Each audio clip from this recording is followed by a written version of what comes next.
Chưa đâu. Chưa, từ từ. Con Mẹ. ủa? Lỏng ra.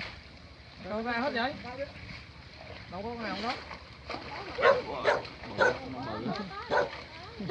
Cá rô ngon. Cá rô ngon. Qua câu đây còn kia rưỡi. Kinh luôn.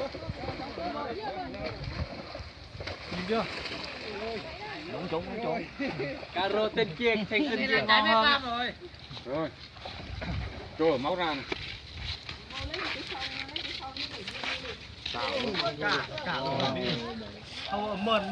Thôi bây giờ đeo lên hẳn luôn. Đưa lên hẳn luôn chứ không có bắt dây dẫn nữa rồi cho đưa lên hẳn. Đó. Theo dính cọc. Đồ quá thế là được 3 đứa luôn rồi. Đạt kiện là bể. Ờ. Tham hạt rồi. Rồi. Ồ. Ôi ôi. Ôi trời ơi, máy đâu. Trời ơi. Đổ lại. Con đại ca luôn. Đã nằm rồi. Đủ đây. 4-5 kg luôn á. Còn nhiều thế này mà cần nó không ăn mà. Không ăn mà. Thì sớm mai mà vớt cho con hay đưa về ít con thì ngon biết mấy. Con thương đi đổ cái nước vào đó. Đồ con đéo vừa con. Đổ bật từ suối mà về á. Đúng rồi à? Ủa không có cá rô nào à? Nè chém ra cái bên này nè. Cá rô bỏ vào đây. Cầm lên chụp hình nhé. Để hai con cho anh kia.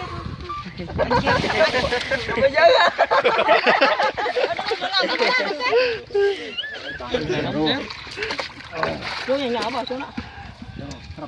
Nhỏ bỏ xuống đi. Bây giờ ai lấy bao nhiêu rồi để nói với đang mồ. Ông nào lấy này 4 kg đâu? Đây. 4 kg thì cân cho ông một con 4 kg. Để hai con này cho. Đứa nào lấy đi đừng có móc mang nhá. Móc mang này chết em ơi. Móc mang không chết nha. Chết là mất máu về mất ngon đi, cái máu ngon lắm. Đây mà ăn. Còn anh đó đi. Con lấy con đi hả? Đem con đây Con thương lấy con thương lấy cái bi. Ăn đâu phải 3 tuần ăn mới hết á. Đâu cái này mẹ 10 người ăn mẹ ok. Cá này nhiều trứng. Không có trứng đâu. Không, cá trắng không có trứng. Hung phải cái chết không. Lâu ra. Mua theo. Phải chắc không đủ rồi, quân lộc này lấy lại đéo đủ. Câu ấy. Cần đeo cân nha mà. Lấy cân.